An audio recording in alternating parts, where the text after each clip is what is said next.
সুন্নত ও নফল নামাজ সম্পর্কে হাদিস শরীফ।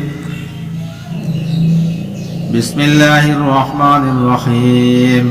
হযরত আবু উমামা রাদিয়াল্লাহু তাআলা আনহু হতে বর্ণিত আছে যে নবী করিম সাল্লাল্লাহু আলাইহি ওয়াসাল্লামকে এই ইরশাদ করিয়াছেন, আল্লাহ তাআলা কোন বান্দাকে 2 রাকাত নামাজের তৌফিক দিয়াছেন, ইহা হইতে উত্তম জিনিস আর কিছু নাই।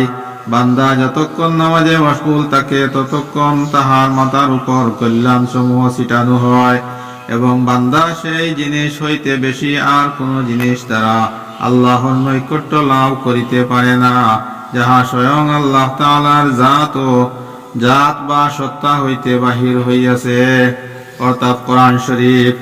উক্ত হাদিস শরীফের অর্থ এই যে আল্লাহ তাআলা সবচেয়ে বেশি নৈকট্য কোরআনে শরীফের তেলাওয়াত দ্বারা হাসিল হয়।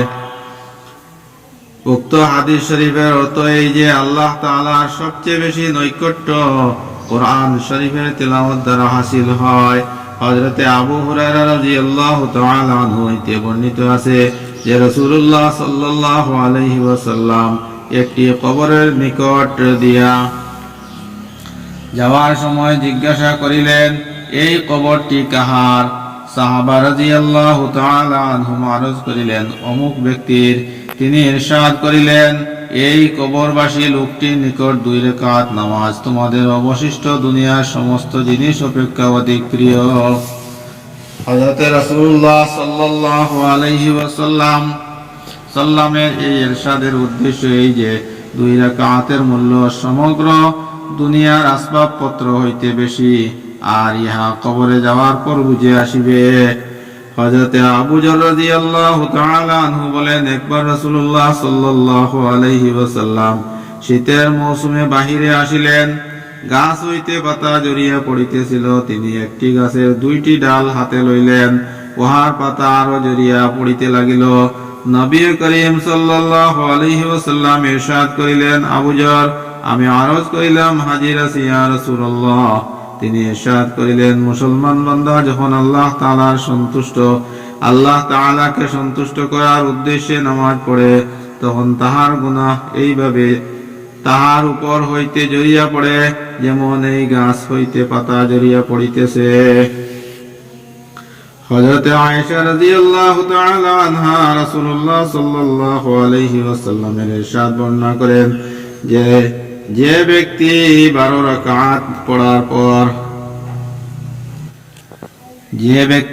রাকাত পড়ার পাবন্দি করে, আল্লাহ তাআলা তাহার জন্য জান্নাতে মহল তৈয়ার করেন। 4 রাকাত যোহরের পূর্বে, 2 রাকাত যোহরের পর, 2 রাকাত মাগরিবের পর, 2 রাকাত এশার পর এবং 2 রাকাত ফজরের পূর্বে।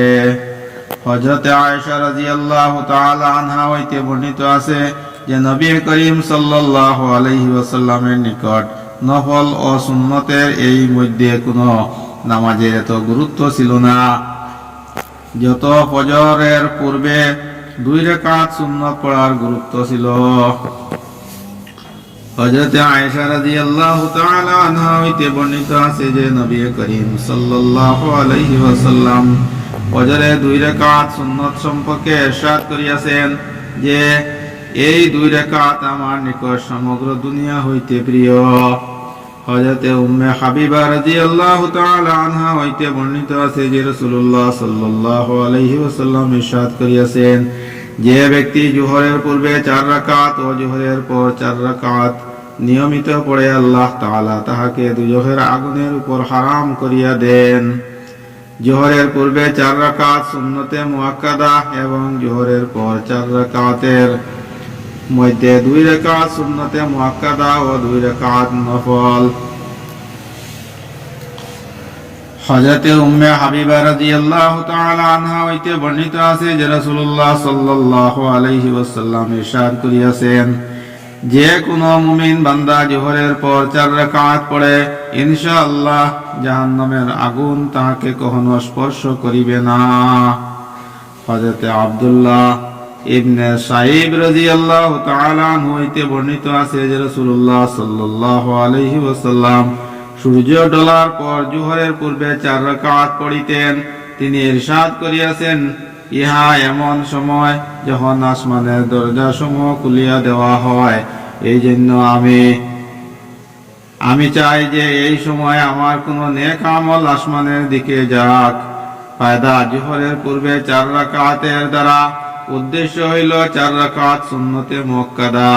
কোন উলামায়ে কেরামের নিকট সূর্য ডোলার পর 4 রাকাত জোহরের সুন্নতে মুআক্কাদা ব্যতীত ভিন্ন নামাজ। হযরতে ওমর ইবনে খাত্তাব রাদিয়াল্লাহু তাআলা আনহু বলেন, আমি রাসূলুল্লাহ সাল্লাল্লাহু আলাইহি ওয়াসাল্লামকে ইরশাদ করিতে শুনিয়াছি যে সূর্য ডোলার পর জোহরের পূর্বে 4 রাকাত তাহাজ্জুদের 4 রাকাতের সমতুল্য। রাসূলুল্লাহ সাল্লাল্লাহু আলাইহি ওয়াসাল্লাম ইরশাদ করিয়াছেন, এই সময় সমস্ত জিনিস আল্লাহ তাআলার তাসবিহ পাঠ করে।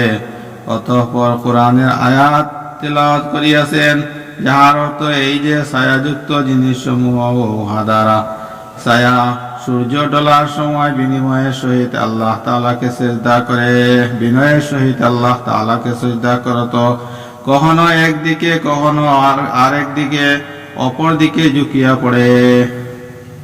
হযরত আব্দুল্লাহ ইবনে ওমর রাদিয়াল্লাহু তাআলা আনহু হইতে বর্ণিত আছে যে রাসূলুল্লাহ সাল্লাল্লাহু আলাইহি ওয়াসাল্লাম ইরশাদ করিয়াছেন, আল্লাহ তাআলা সেই ব্যক্তির উপর রহম করুন যে আসরের পূর্বে 4 রাকাত পড়ে। হযরত আবু হুরায়রা রাদিয়াল্লাহু তাআলা আনহু হইতে বর্ণিত আছে যে রাসূলুল্লাহ সাল্লাল্লাহু আলাইহি ওয়াসাল্লাম ইরশাদ করিয়াছেন, যে ব্যক্তি রমজানের রাত্রে আল্লাহ তাআলার ওয়াদার উপর বিশ্বাস করিয়া তাহার আজর ও পুরস্কারের আগ্রহে তারাবির নামাজ পড়ে, তাহার পিছনের সমস্ত গুনাহ মাফ হইয়া যায়।